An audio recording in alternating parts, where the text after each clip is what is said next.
session.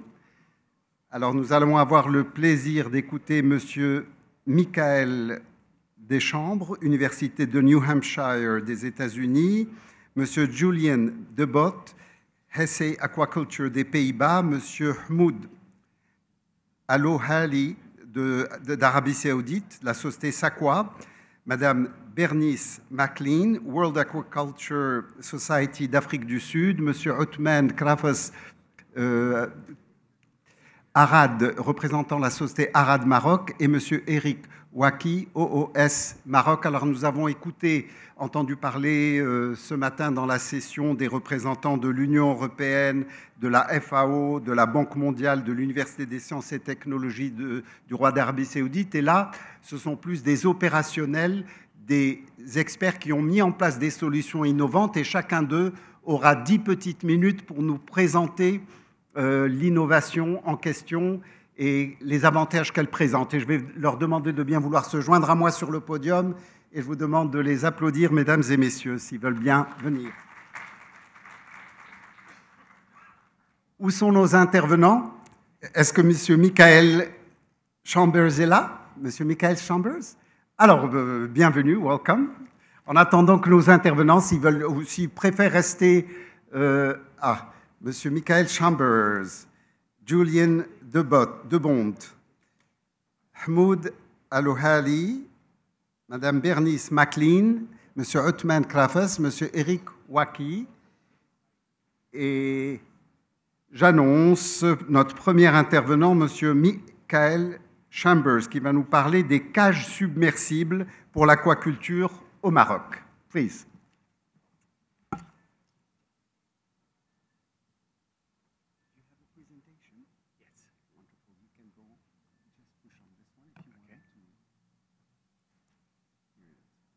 Can I go back to the first one?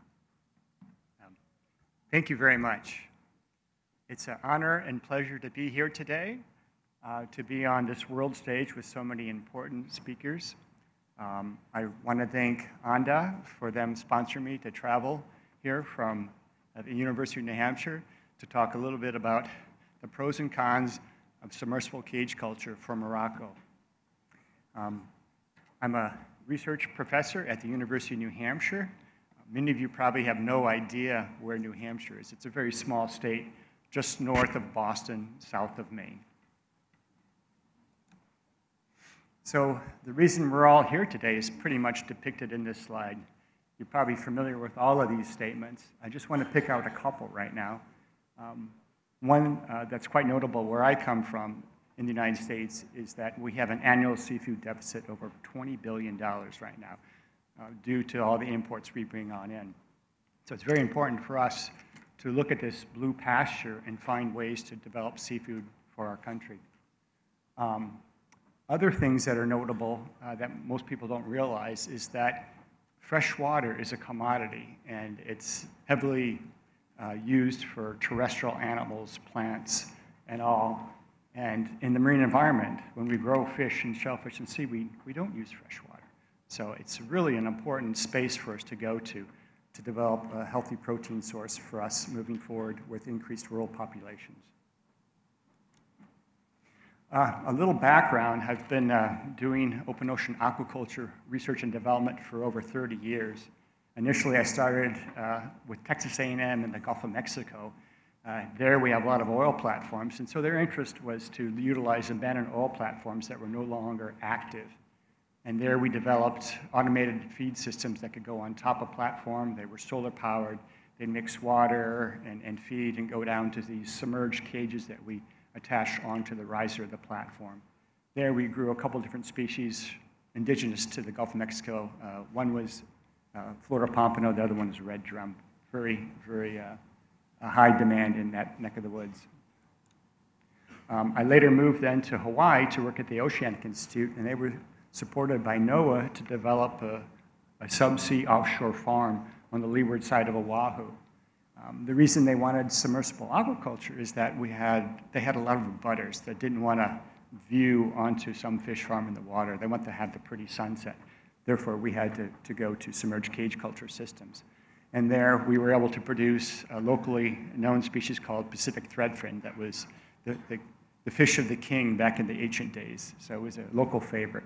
And we brought in a submersible sea station fish cage to grow them approximately 10 meters below the surface and approximately about 7 kilometers offshore. After this project, we had a commercial partner who came in and deployed 4 more of these cages. And then in 2000, I migrated from Hawaii to the University of New Hampshire, where they were funded by NOAA for about 10 years to go forth to the open ocean, to an area that was totally exposed to 10-meter waves, to currents that are over 2 knots, to develop new technologies, new species, not salmon or trout. And so we were mandated to grow cod, haddock, and halibut that are highly regarded in the Gulf of Maine. Not only that, but we were mandated to grow a shellfish species, so we grew blue mussels.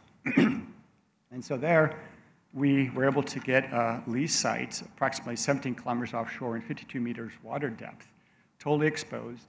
And because of the high energies, particularly during winter storms, everything had to be below surface. And so we put in this very robust grid that we were able to put in up to 4 cages at a time. And so we used this as a sort of R&D center to bring in different submersible cage systems from around the world and test it in this grid system.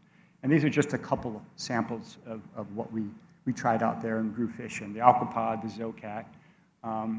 In addition, we actually had built a 20-ton feed buoy to feed these submerged systems. And that was quite an accomplishment and was able to survive these 10-meter seas during these large storm events.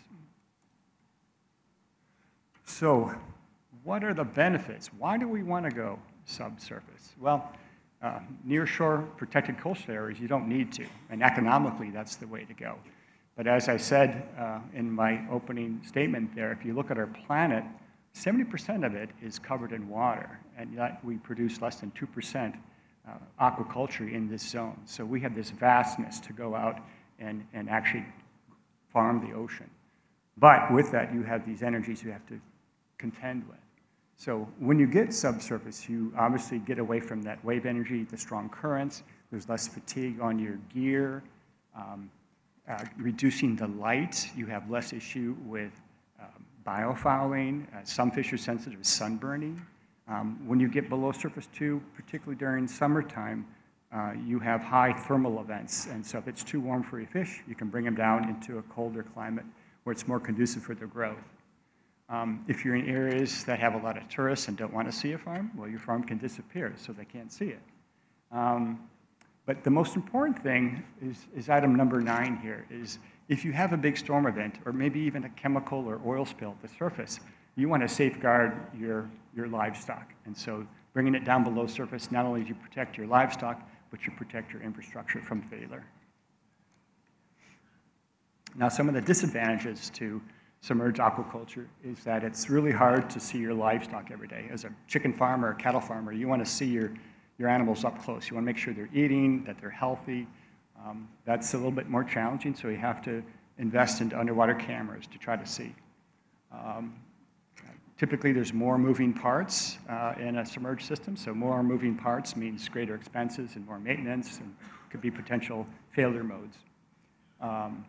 There are greater expenses involved with that. And I think another thing to keep in mind is that the fish species you grow, where we were growing cod and haddock, they have a closed air bladder, swim bladder system. And so if you bring up the cage too fast, that swim bladder will inflate, and then the fish will die. On the other hand, if you have a salmon or a trout, they gulp air to inflate their swim bladder. They can also burp to release that air. But if they're down too long, then they lose that ability to swim in a horizontal fashion and can decrease their survival and their health.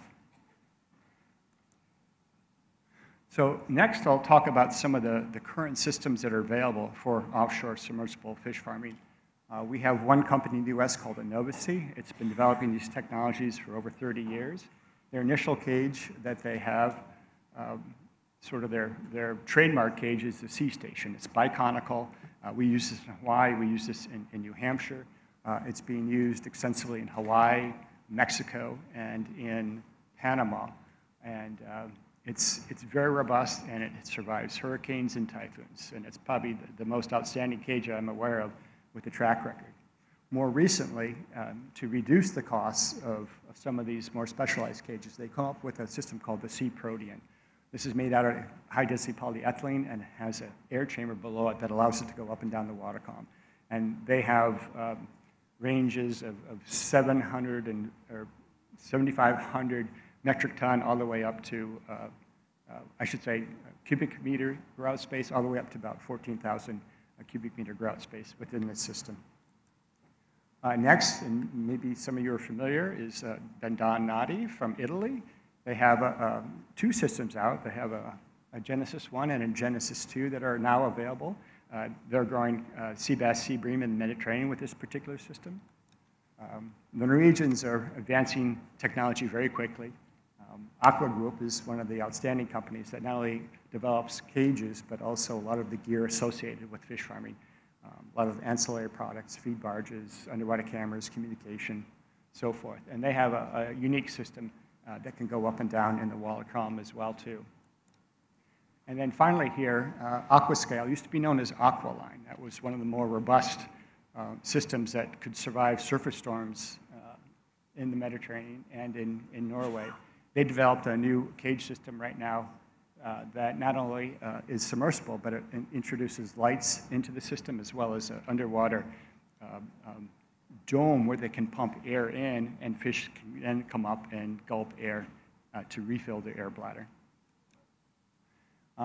Also, I'd just like to mention some of the new technology we're developing, which is sort of a smaller scale technology for more sort of coastal communities and developing marketplaces. It's not the giant sort of tech farm, but more of a smaller scale approach that's conducive for fishermen or family farmers to get involved.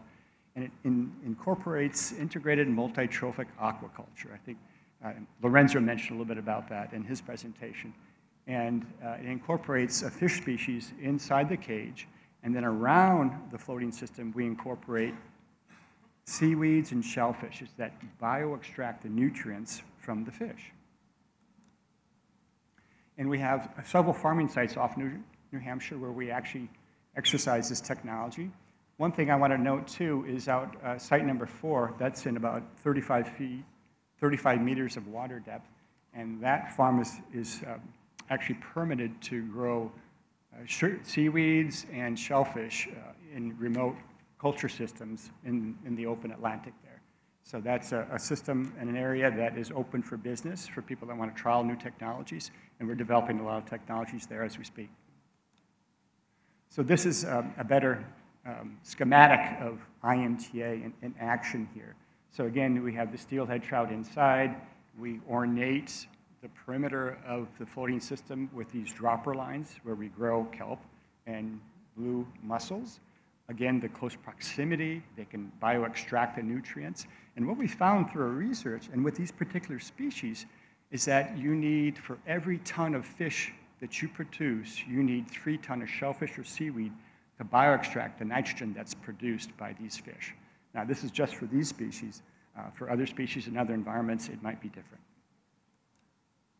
And this is the species that we're permitted to grow, not only species that we can ornate the cage system with, but also species we can put on the bottom, like sea cucumbers and sea urchins, to eat the organics that fall through to the bottom.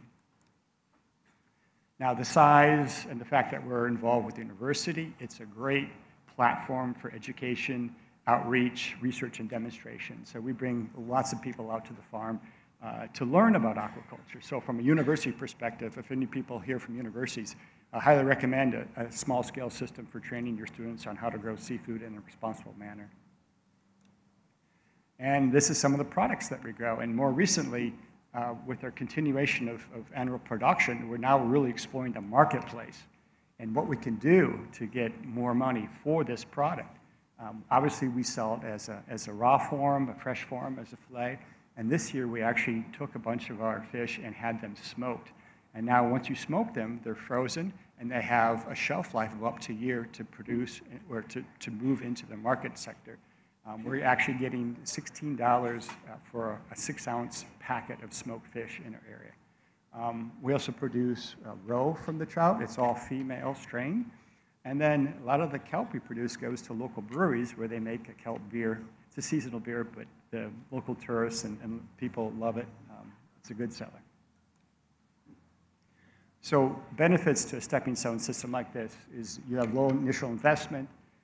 It has a small footprint, so you can learn the effects of this system on the local environment before you start scaling to larger systems. Great for education, demonstration, and research. It allows an area, a community, to learn about aquaculture, to train the people before they start scaling to larger scale systems offshore. Not only the people are trained, but also they can learn how to grow fish. You know, if you put out a cage that needs 25,000 fish, but you never grown 25,000 fish, here's a way, it's a stepping stone to grow 5,000 fish first, learn that, and then expand to 50,000, 100,000. Same with the cage system. Take stepping stones to get to a larger commercial sale system to learn and make small mistakes, not large mistakes. And I thank you for your time.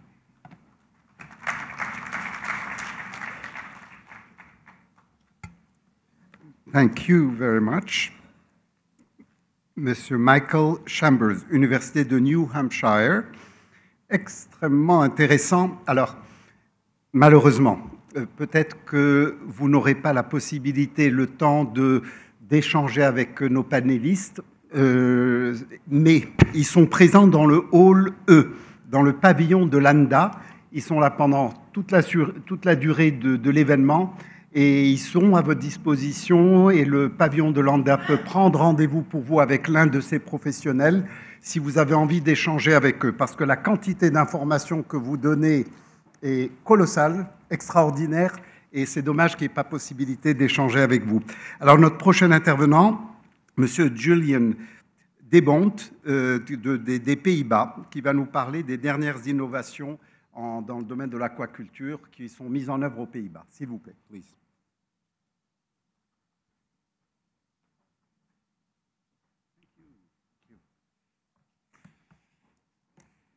Good afternoon. My name is Julian de Bont. I'm sales manager in AC Aquaculture. I would like to ask. Okay, yeah. I'm speaking too loud. Okay, sorry. Today I would like to thank ANDA for this opportunity to speak over here today. Okay.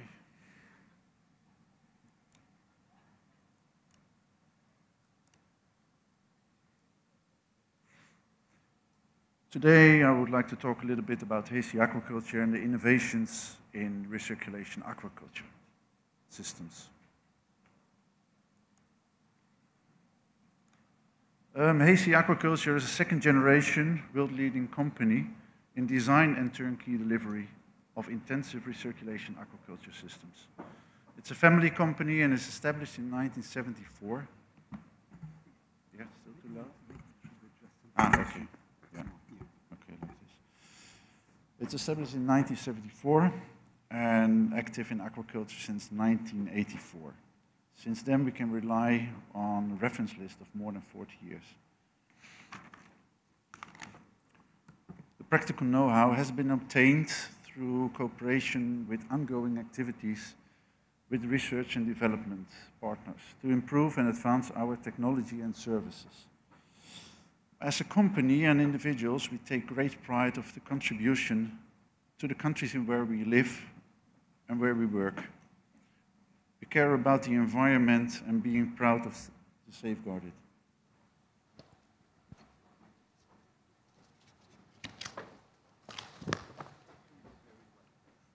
Yeah, like this? It's better?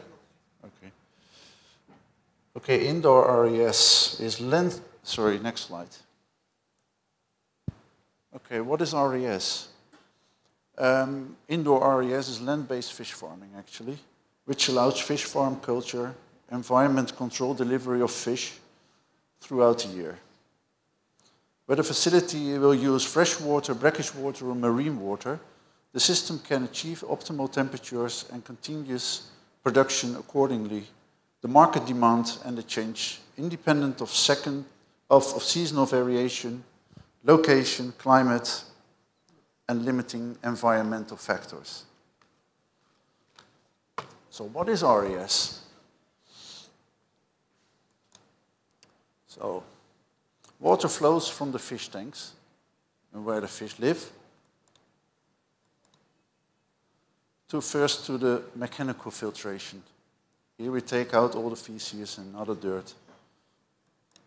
Then the water flows to the first stage, biological filtration. Then to additional filtration and purification of water. And then the water is oxygenated and brought back to the fish tanks. And then the circle is round again. The loop is monitored to maintain optimum water qualities and environmental conditions all the time.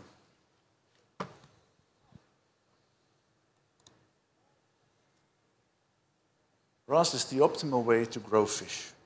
Worldwide environmental restrictions and climate change require an alternative solution. RAS produce high-quality fish on a relatively small area compared to the traditional methods, and it reduces the risk of disease and fish mortality. The effluent is reduced to the minimum. Organic waste is converted into fertilizers and green energy sources. Fish can grow everywhere around the world. Advantages of RES. Water consumption. In countries like Morocco and other northern countries, North African countries, water is a major problem. Well, there's a shortage of rain, high evaporation of water from reservoirs and lakes. In indoor farms, the consumption is very small, average about 5% of the total water volume.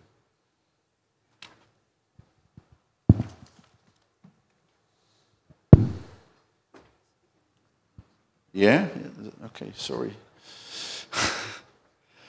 In several countries, the climate is too cold or too warm. In indoor farms, all parameters are controlled.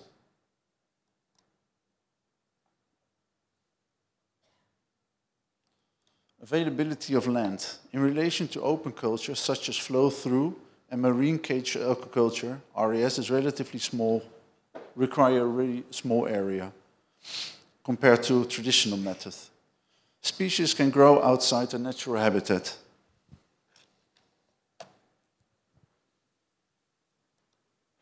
Pollution. Traditional water used for aquaculture is now polluted because of ignorance, and RES is environmental friendly. Quality of fish. Wild catch is seasonal and fresh fish is not always available. From commercial fishing, the customer, however, expects all year round quality fish. RES delivers 365 days a year, quality fish free from antibiotics. Overfishing, wild catch regulations, wild catch declining. For RES, the rules are clear.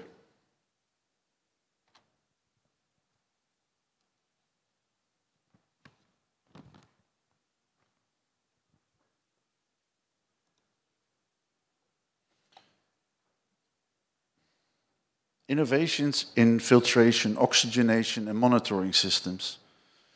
Engineering of an RES facility is a continuous innovation of major factors to success the enterprise. Everybody seems to be an expert these days, but when it comes to important elements and factors, it comes back to experience. In Hazy, we choose for the safe path, and all our innovations are tested in existing indoor facilities. It's part of our strength that we keep strong relations to our clients.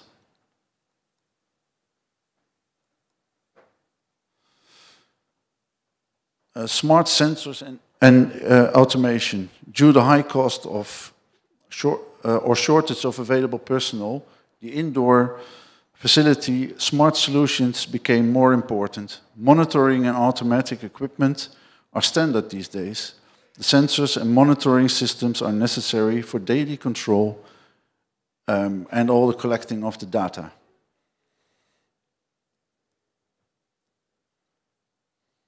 AI, and machine learning applications. For the obvious reason, artificial intelligence is integrated in RAS. The continuous collection of data and exchanging this data into a learning process is very important. For example, how to make feeding of fish more efficient, how to illuminate can affect the behavior of the fish. All this data is very important for improvement of indoor fish farming. We know a lot, but there's still a lot to learn.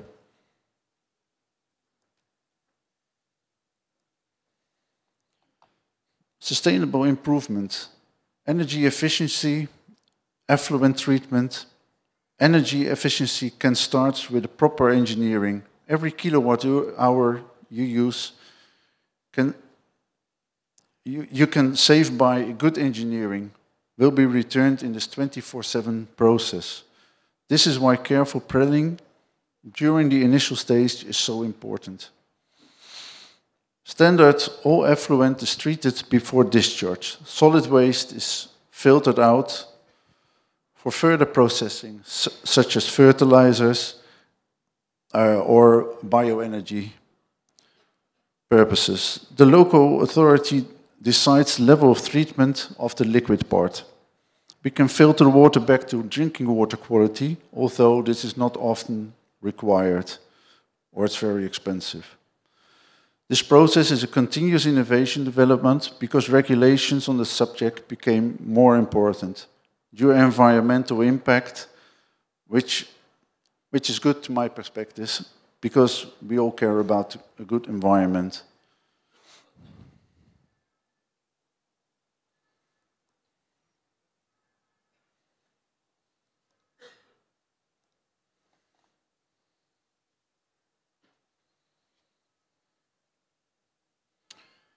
Aqua Manager, for example, is one of our suppliers in monitoring and control. If you have any questions concerning this subject, I think Aqua Manager will be glad to supply you more information on their stand.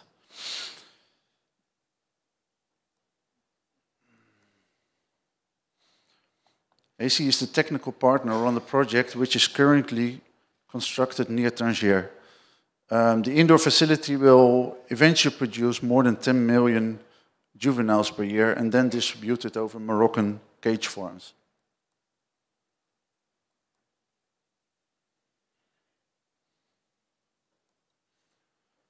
Challenges and opportunities. Relatively high cost and system complexity require careful attention to small details and reducing the risk. The highest production cost after feed is energy. The use of reuse energy and reducing pumping energy costs are super important in the system design and engineering. We stay with our clients long after delivery and construction and provide long-term management services. Large projects during the last decade could not sustain huge investments, and we believe in small and medium-sized projects with lower risk to the investors. Any RAS project has a learning curve, and the Excel sheet should be changed to conservative, sensitive analysis.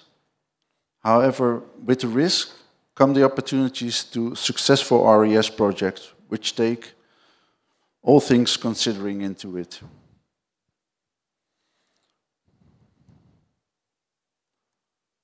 A few examples of fish that can be grown in freshwater systems, like sturgeon, trout, hybrid striped bass, barramundi, pike perch, eels, Murray cod, tilapia, whitefish, common carp, ornamental fish, and also catfish. Examples of marine fish, like Solea solea, sea tilapia, sea bass, sea bream, cobia, kingfish, grouper, sturgeon also marine water, turbot, salmon, and shrimp, and red drum. These are the farms we have in all the country, 35 or more. So, and these are a few examples of fish farms we have realized.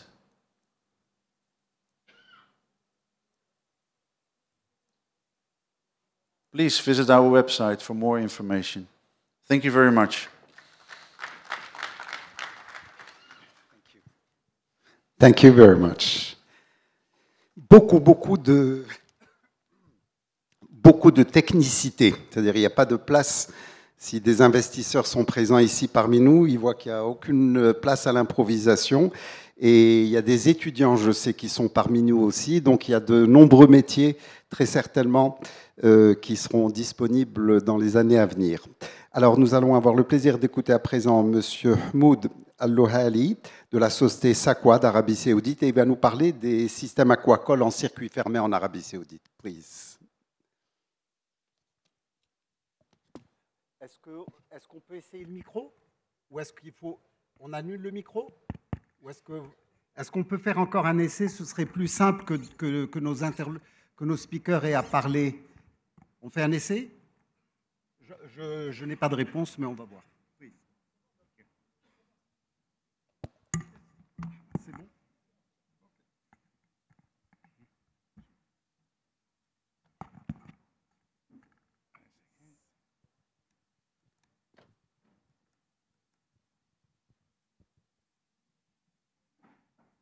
Can I have them?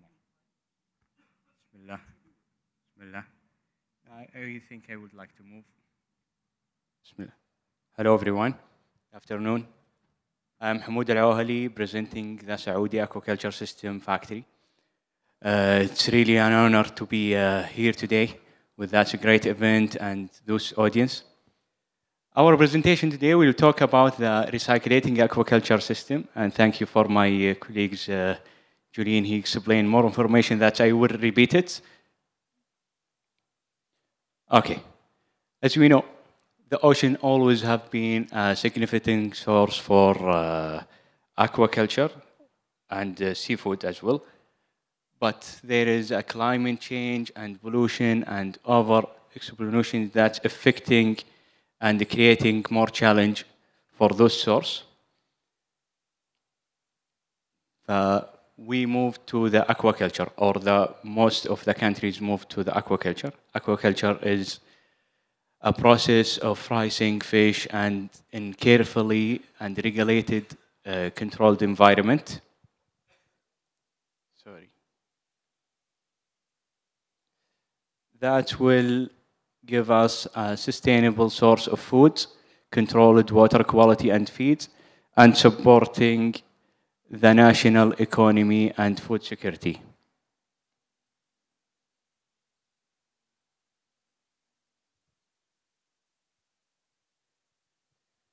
Okay, in the aquaculture, we have very careful process to produce and grow the fish. We have different stage.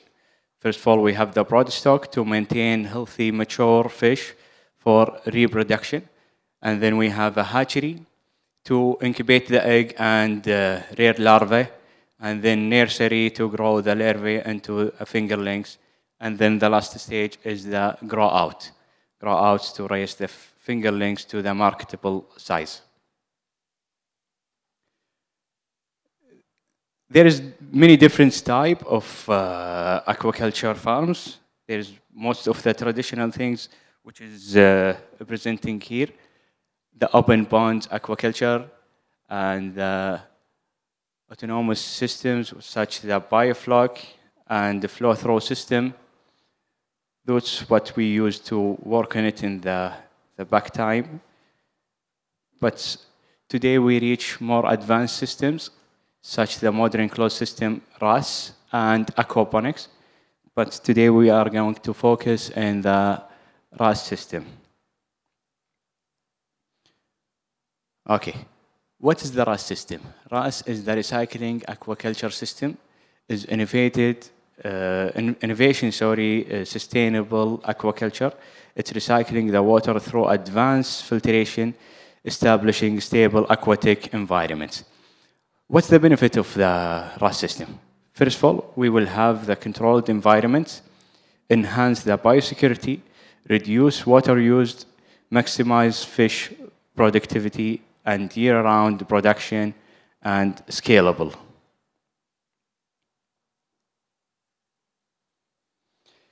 How does RAS work? We have many types of filters, many equipment. First of all, we take the water from the fish tank to the radial filter. The radial filter working as a settling filter, and then it's moved to the drum filter. Drum filter is rotating drum and mechanical filter to remove the solid waste, and then it's moved to the protein skimmer. Those three filters, we consider it as a mechanical filtration. The main mission of it is to remove the solid waste, and then the water moved to the biological filter to convert the ammonia to nitrate and nitrate. And then we sterilize the water through the ultraviolet UV, and then degazzer machine, which is CO2 removal. And then last stage, we have the oxygenation. We inject the oxygen through the oxygen coin to increase the level of the oxygen in the water. With those cycle, we will assure that we create the good health and environment for the fish, and it will be recycled. Core principle in the RAS. First of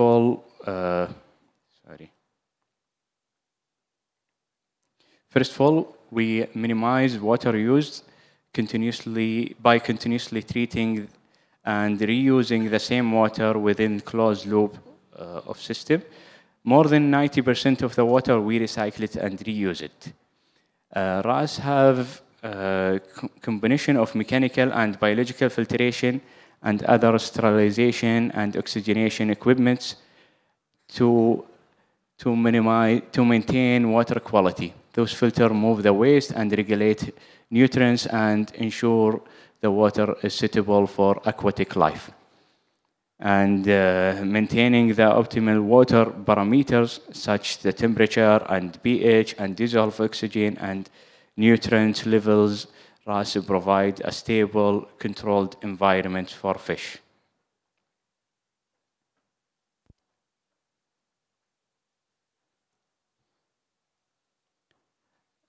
That's video to explain how the RAS system facilities exist. It's fully integrated RAS from broadstock, hatchery, nursery, grow out. As you see, we have different sectors here and stations. First of all, we have the broadstock sections. We take egg and then we take it to the hatchery. As you see, it's very safe and high biosecurity on it because we isolate every sector from the other, and it's already protected from any other toxic environments.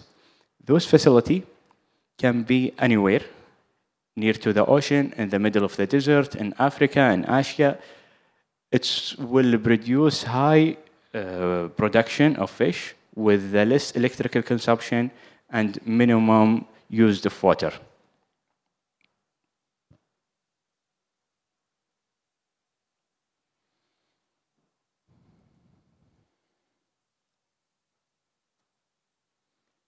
Okay. The RAS system, it have different application and conditions. First of all, there is a freshwater RAS system and saltwater RAS system, and there is a hybrid for the aquaponics, and it can work for different applications as well, such the commercial aquaculture farm and research centers and fish conservation.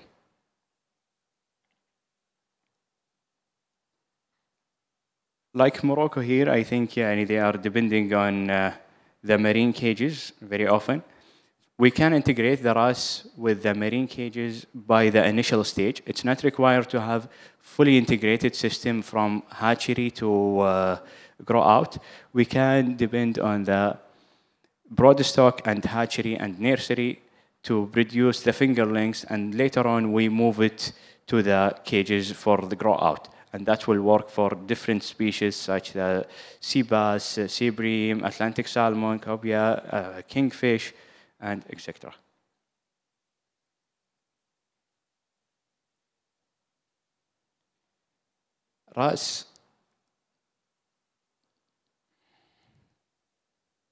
RAS has environmentally important properties. First of all, we have through protection, reduction. Second, avoid the pathogen introduction. Third, genetic integrations. Fourth, eliminate the pathogen in effluents. And fifth, heat utilization. And the last, desired completion of sludge.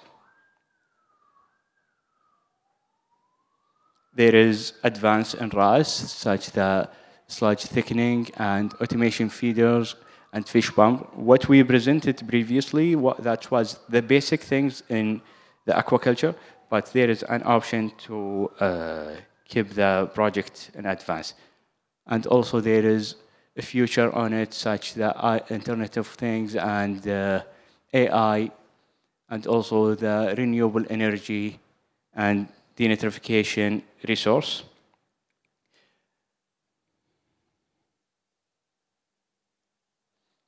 Thank you very much, and I'm very welcoming for your question.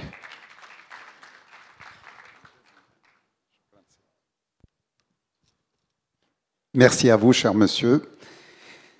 Alors, notre prochaine intervenante, Madame Bernice McLean, qui nous vient d'Afrique du Sud et qui va parler de choix des espèces et techniques adaptées aux zones arides. Et je vous demande de l'accueillir. Madame, s'il vous plaît.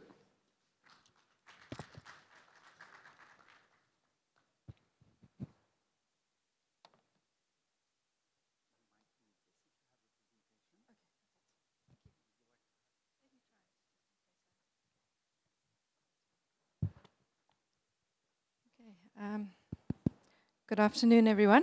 I'm here speaking on behalf of a collaboration between the African Union Development Agency, where I work, and the World Aquaculture Society African chapter that we host as a secretariat.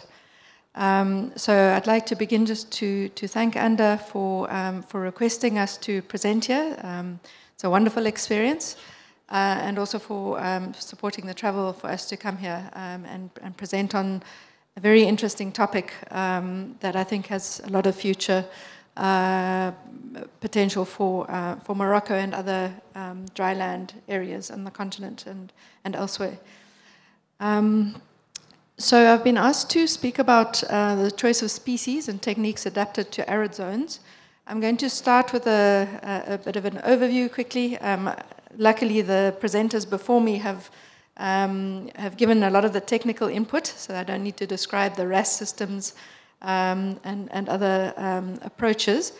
But just to say, I think that from the earlier presentations this morning, we heard from the Assistant Director General from the FAO, the World Bank representative, etc., that aquaculture is really the future for supplementing our fish production on the globe. In Africa, aquaculture is the fastest region in terms of developing aquaculture worldwide. However, Africa has, as a general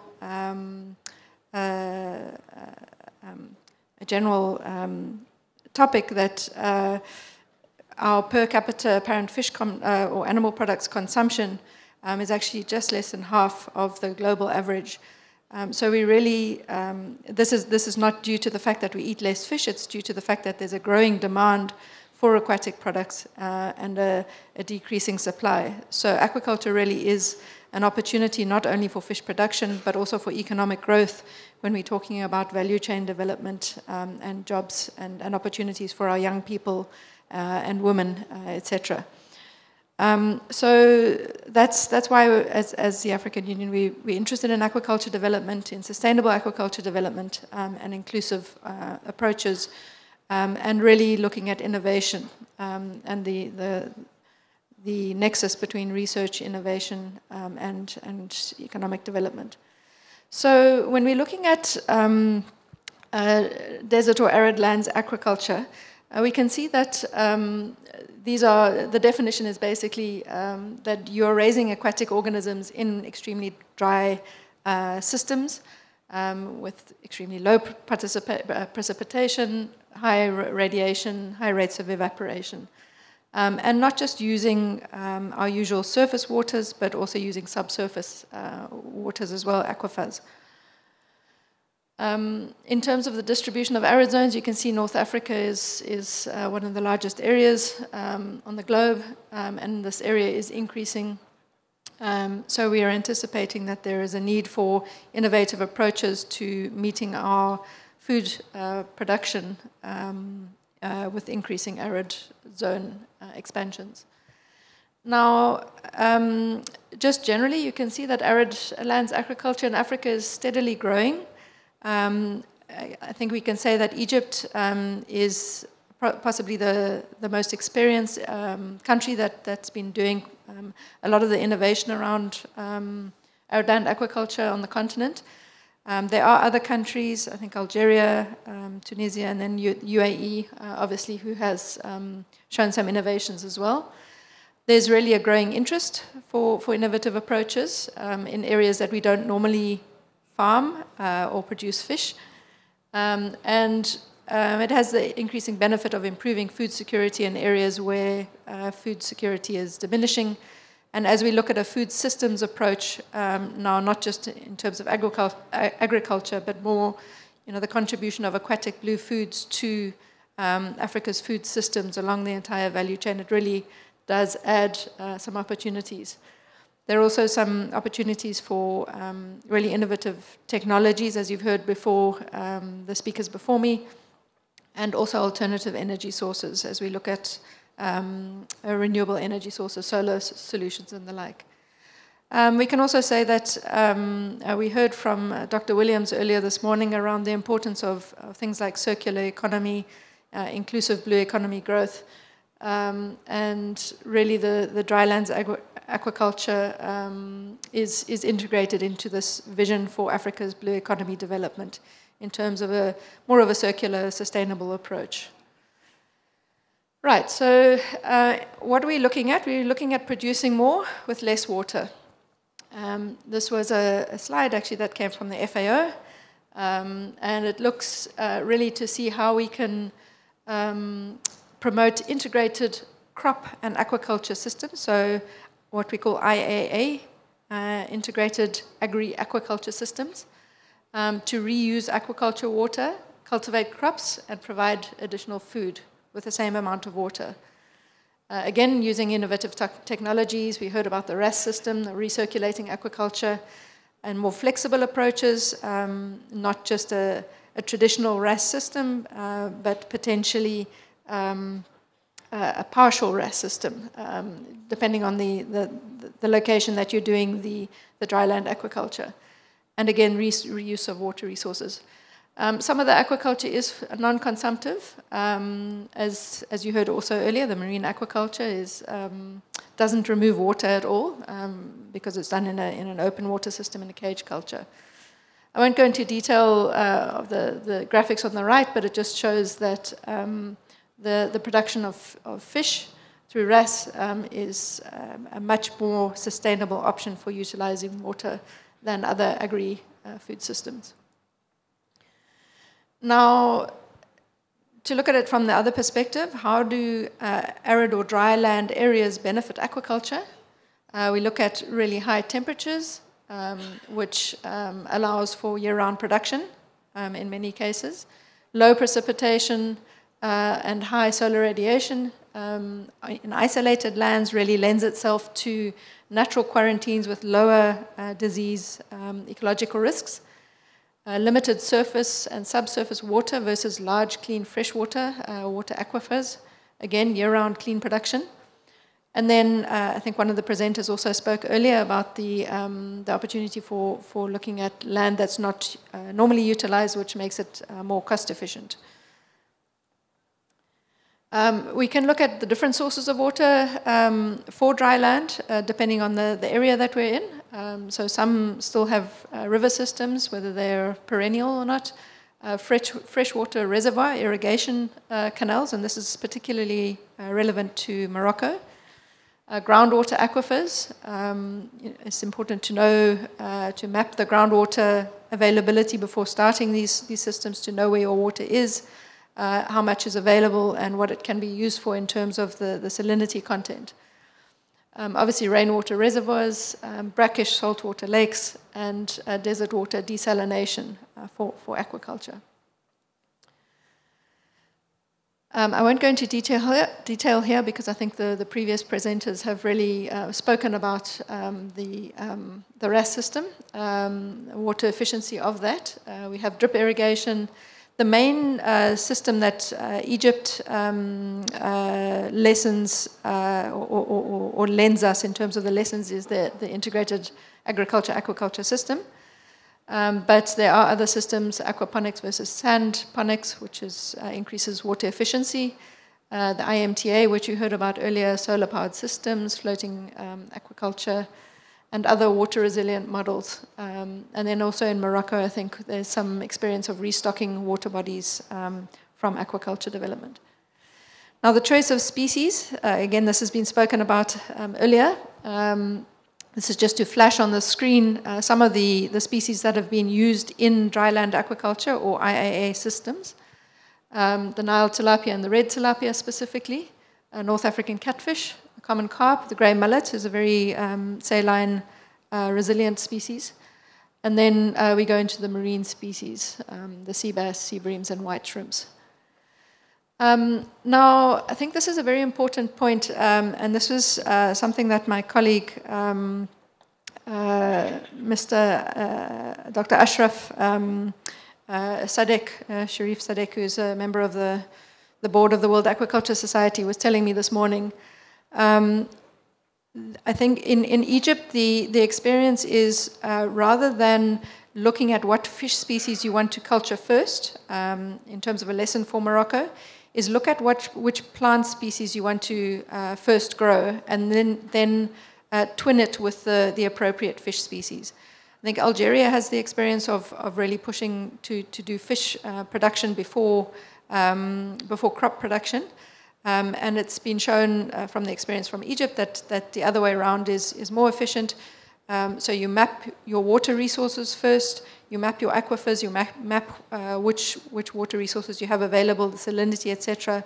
You identify which crops you would like to integrate with your aquaculture species, and then you identify the correct species for grow out.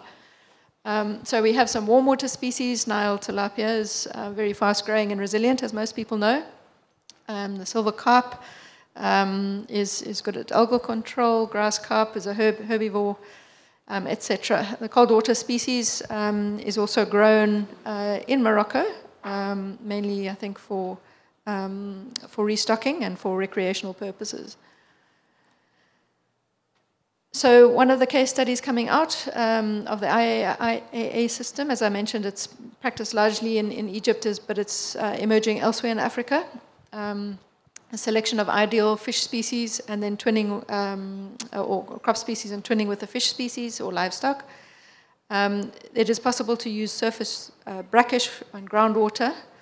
I think they do a lot of water pumping in Egypt, and they've experienced that the water gets more and more saline as you go along as you pump more water, so you need to make sure that you have species that are able to withstand the increased salinity or brackish water. Then a combination of aquaponics and hydropic systems. There's some bioflux systems which you can get away from if you're using sandponics. And then the use of AI and automation, as we heard also before the break, the importance of AI in aquaculture. This is really coming into its lead in dry land also. All right, so for Morocco, as I've mentioned, the opportunity for IAA is really strong. There was a study done by World Fish last year. For anybody who's interested in looking further into this, it's a very comprehensive study and really gives a strong overview of how Morocco can move forward. Instead of developing new RAS systems, the opportunity to use existing irrigation canals, infrastructure, and pairing those with crops is there, so quite cost effective. In terms of policy enabling environment, the government of Morocco has a new development model for inland fisheries and aquaculture, and this prioritizes integrated aquaculture, so it's really looking to this model for the future. The climate and water potential of the country is really ideal for the 3 species of freshwater species of carp, tilapia and catfish. And then market growth, as I mentioned earlier, there's increasing demand. We know that Morocco is a net exporter of aquatic species. As I understand it, the traditional market for fish in Morocco is more of a marine fish consumption. So there will need to be a bit of market research done beforehand, look to either growing awareness and taste buds for freshwater fish, or looking at your external markets for increasing your exports in the country. Again, just some of the key enablers. We look at economic diversification. So there is a new income for farmers, government financing, as well as private sector investment. I'd also like to include here the opportunities for an inclusive approach, so looking at involving young people, looking at the gender balance, and really seeing the opportunities for private sector development. We heard the importance of supporting small, medium enterprises rather than large-scale enterprises, and I think dryland aquaculture really provides an opportunity for this as well. It really looks to innovation, so technology, solar aeration, climate-smart fish farming, but also flexibility, as I mentioned earlier. Experience from Egypt shows that it's quite context-specific, so it depends on what water is available, what species you want to grow, what crops you want to grow, and looking at a more flexible approach in terms of your technologies. And then, as I mentioned, the value chain and market opportunities. We are lucky to have the African Continental Free Trade Area Agreement that's really promoting trade amongst African nations regionally. So I think that's another enabling policy environment that the country can look at in terms of exporting and trading with neighbors and elsewhere in Africa. Some of the challenges for success, obviously we have extreme climate risks, not just because Morocco is a dry country, but we're seeing more and more extreme events, whether they are storms, whether they are drought events. So we need to make sure that we innovate and plan for these events before they impact us, before we've actually gone forward with a capital investment. The water salinity is an issue, so you need to really look at the species that will survive strongest and most efficiently, and then looking at your regulatory needs for aquaculture development. One of the last slides is looking at opportunities. I think we had some very interesting presentations from the World Bank and the Islamic Development Bank earlier. Partnerships at the continental and regional level for IAA systems or dryland aquaculture, learning lessons from each other, developing programs that can really leverage off experience from other countries, both within the continent and externally. And really mapping the current trends in terms of Africa dryland aquaculture, but also elsewhere, so that we can really leverage from that experience and those technological advancements. As I mentioned earlier, very important to look at mapping your water resources and zoning where you want to do your activities, so that you plan ahead and really know what you want to do before you embark on it. So developing projects, research consortium. We know that research is a very strong capacity in Morocco, and the government is really promoting aquaculture development. So there's a strong opportunity for formulating research consortiums and using modern technologies, and then developing knowledge materials. And then I think the trajectory that Morocco is on in terms of blue economy, and really being a leader in the region and the continent in terms of blue economy. This is another potential area to look at to drive forward aquaculture in such areas. Final takeaways, call to action. Aquaculture is a game changer for arid zones. The water-saving techniques make it sustainable and scalable. Investment and policy support are very important to be able to scale and expand adoption. And then we need to look at investing in smart aquaculture for food security. I'll leave it there. Thank you very much for listening.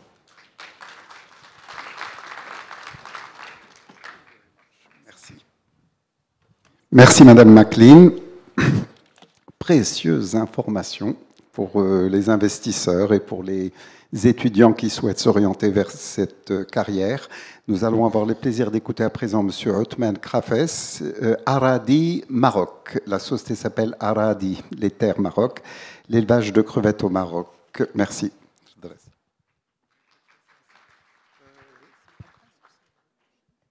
Bonjour à tous.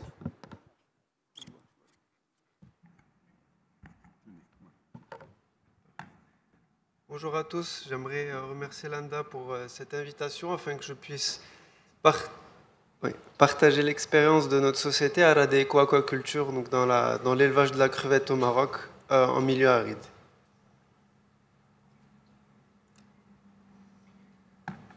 Donc je vais commencer par vous présenter d'un point de vue chronologique comment nous est venue l'idée jusqu'à la réalisation de ce projet. Donc l'idée a commencé par un constat que le Maroc avait l'opportunité d'être un acteur dans la production de crevettes, de l'élevage jusqu'à la valorisation.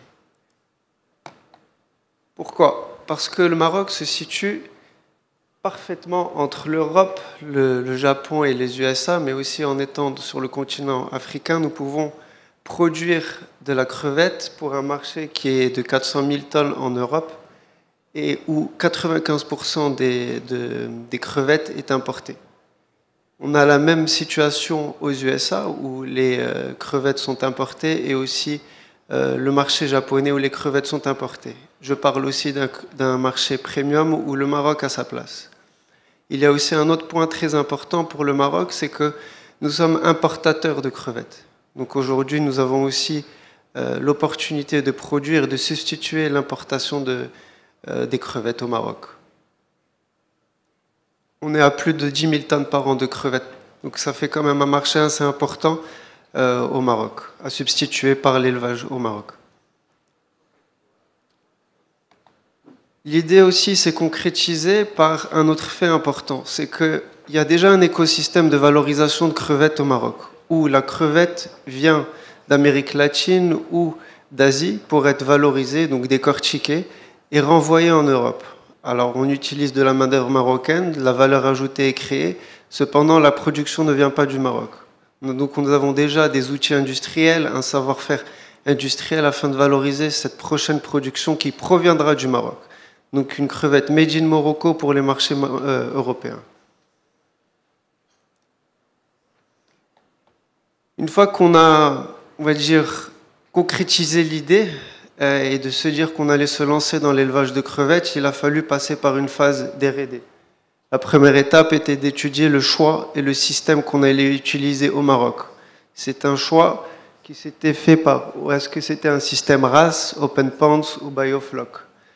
Pourquoi? Parce qu'il a fallu adopter des techniques qui étaient déjà utilisées dans les pays producteurs, Asie et Amérique latine, et aussi l'adapter à la température marocaine et à l'environnement marocain.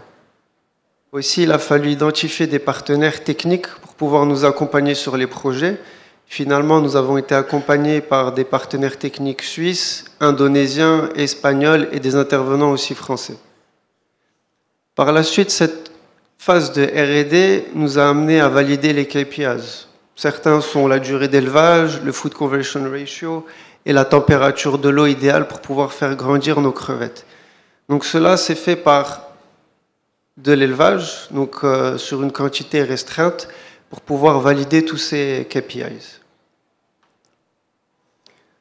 Bien sûr, comme tout projet entrepreneurial et première au Maroc, nous sommes passés par des challenges. L'un des challenges que je peux partager avec vous, c'était la logistique des post-larves. Aujourd'hui, n'ayant pas d'écloserie au Maroc, nous avons dû les importer, notamment des États-Unis, où il a fallu vraiment gérer toute la logistique des post-larves de l'écloserie américaine jusqu'à notre ferme au Maroc. On avait aussi une courbe d'apprentissage pour le savoir-faire. Malgré le fait qu'on soit accompagné techniquement, il a fallu quand même apprendre à élever des crevettes, les adapter à l'environnement marocain, aussi que notre équipe maîtrise tous les aspects de l'élevage, donc cela nécessite une courbe d'apprentissage.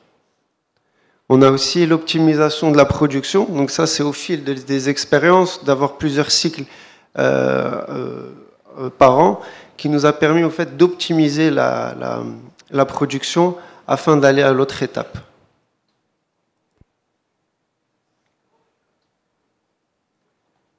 Je vais vous montrer, je pense que ça sera plus concret pour tout le monde, une vidéo de notre ferme. Donc, comme vous pouvez le voir, notre ferme est située en milieu aride. Nous sommes à Skhor Hamna, entre Casablanca et Marrakech.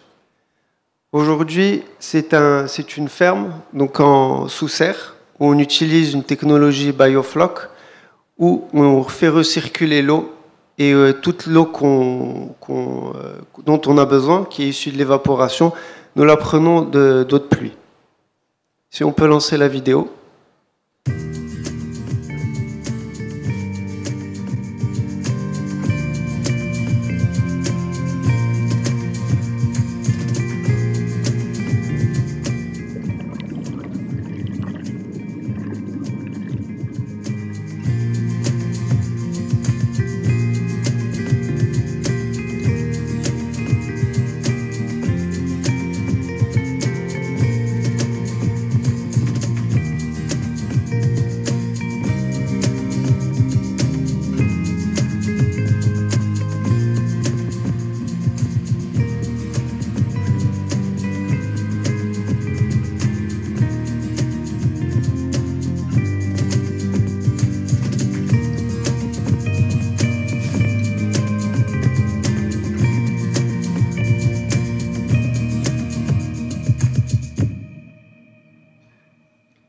Donc sur notre site actuel de production que vous avez pu voir en image, nous sommes à une capacité de 60 tonnes par an. Sur notre terrain, qui fait 15 hectares, nous allons arriver à une capacité entre 300 et 400 tonnes une fois que nous aurons réalisé les autres phases du projet.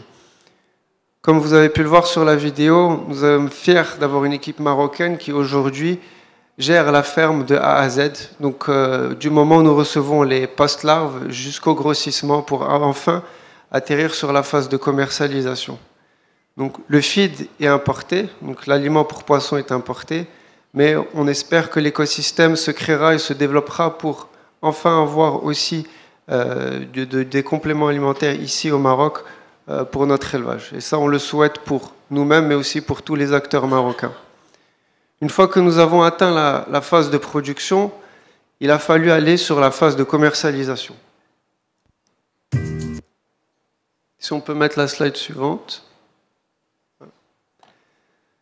Donc, une fois que nous avons eu nos premières crevettes, donc nous avons créé la marque Vitamine C pour pouvoir proposer une crevette qui a été élevée, et je tiens à le préciser, sans antibiotiques et sans conservateurs. Ici, nous utilisons donc les crevettes qui sont sur le marché n'ont aucun conservateur et ont utilisé 0 antibiotique, ce qui rend la crevette particulière. D'ailleurs, certains chefs marocains, où nous avons pu distribuer sur les plus belles tables du Maroc, l'ont même appelée la Blue Moon. Telle est sa couleur, qui reflète les bassins, donc vraiment bleutée, malgré le fait que ce soit une crevette grise que vous pouvez trouver sur le marché. Ce que nous avons fait, c'est que nous avons utilisé l'écosystème déjà créé, qui est la valorisation des produits de crevettes, donc via les unités industrielles qui sont déjà installées au Maroc, nous les avons valorisées. Donc nous avons bien sûr la crevette décortiquée, la crevette en brochette, le butterfly qui est pour l'industrie du sushi, et aussi le carpaccio. Nous avons aussi lancé donc Vitamine C pour pouvoir promouvoir une crevette issue du Maroc, élevée au Maroc, et aussi pour montrer le savoir-faire marocain, et aussi, j'espère, inspirer d'autres acteurs à nous rejoindre dans cette belle aventure qui est l'élevage de la crevette. Merci beaucoup. Merci à vous. Merci, cher monsieur. Très, très, très instructif. Alors, notre dernier intervenant pour cette partie, monsieur Eric Waki, OOS Maroc, qui va nous parler de l'élevage des moules.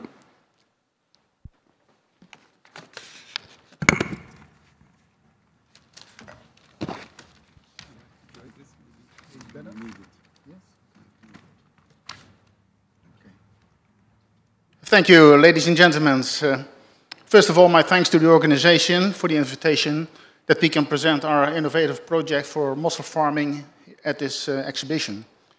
The increasing demand for seafood is increasing worldwide for various reasons and therefore requires new and innovative production methods to meet this increasing demand. OOS International is an offshore service provider based in the Netherlands, mainly active in the oil and gas industry.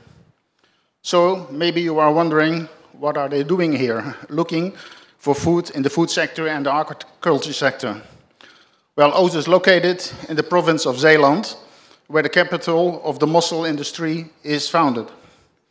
This brought OOS into contact with parties in the mussel industry that are struggling with the declining production and the cultivation of results causing changing regulations and natural factors.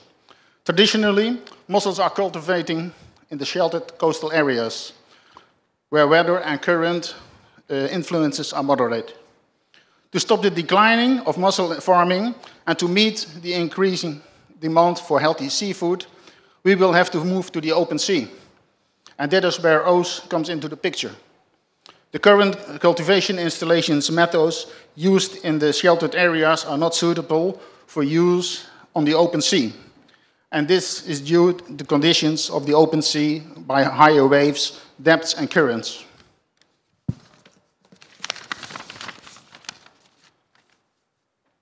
With the knowledge and the expertise that OOS has in offshore technology, OOS has developed a semi-submersible mussel farm. A mussel farm that is resistant to offshore sea conditions. To explain the principle, I'm going to make it myself easy and will show you a video which will clearly show what the principle are from the offshore mussel farms and how it functions. After the video, I will briefly explain the stages in which the innovative development, both in the Netherlands and in Morocco.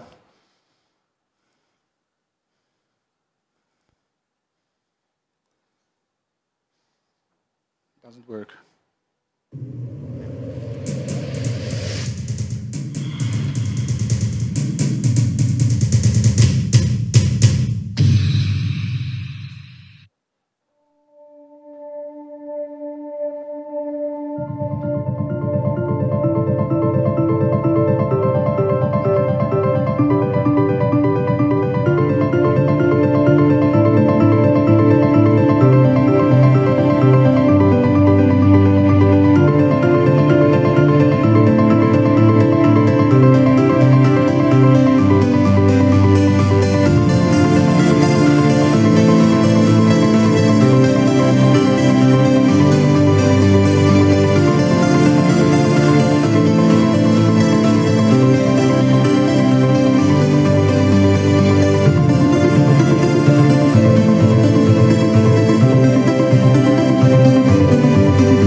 Well, thank you. This is called innovation.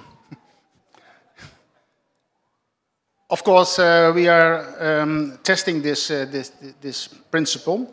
We do that in collaboration with Deltaris, a Dutch independent knowledge institute, where we performed a model test in their facilities, in their test facilities, in which we exposed the design to various conditions, wave heights and frequencies, currents and various storms in all categories. We could simulate over there and test the technical issues of this SMF. In the next phase, you can see here the different stages in the basin. It was a model on scale. The next step we made after this was building a mini SMF to see in real conditions, real-time conditions on open sea. We are going to do a pilot. We are busy with this pilot in the wind farm of Borselen at this moment. And we also do various tests there for technical issues, but also to find out the development of the offshore mussels. We stationed our mini SMF in April 2024, and in November we already saw a very beautiful mussel which was growing on the anchor ropes of this vehicle. We are also doing a pilot at this moment in Morocco, near Cap du Lo. We have also there a platform with ropes on it and the mussel ropes, and we also grow mussels over there in the same period. And also the results are very positive over there.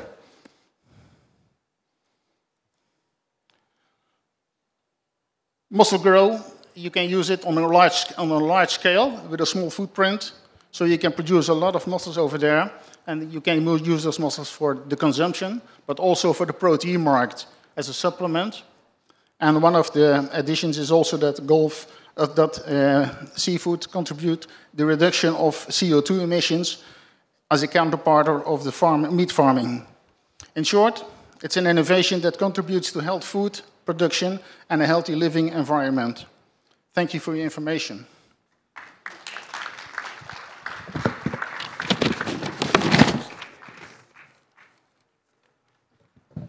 Merci beaucoup et je tiens à féliciter le comité scientifique. Alors j'ai entendu parler du professeur Hassan Mahfoud qu'on aime bien et qui est avec nous dans chaque événement à l'IETIS, d'autres participants, j'en suis sûr, de l'INRH, de l'ANDA et d'autres institutions, du ministère bien sûr. Donc vraiment, merci de nous avoir donné l'opportunité d'écouter de telles interventions.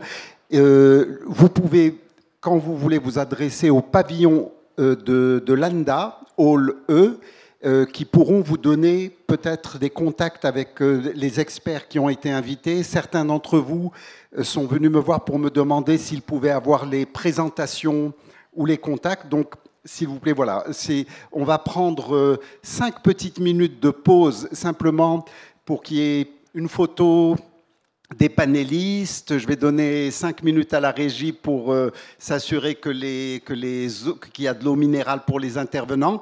Donc on continuera la session toujours en voyageant à travers le monde, Nouvelle-Zélande, États-Unis, Espagne, Maroc, différents professionnels qui vont nous faire part de leurs expériences. Donc 5 petites minutes de pause. Merci beaucoup. Je vous demande de les applaudir encore une fois.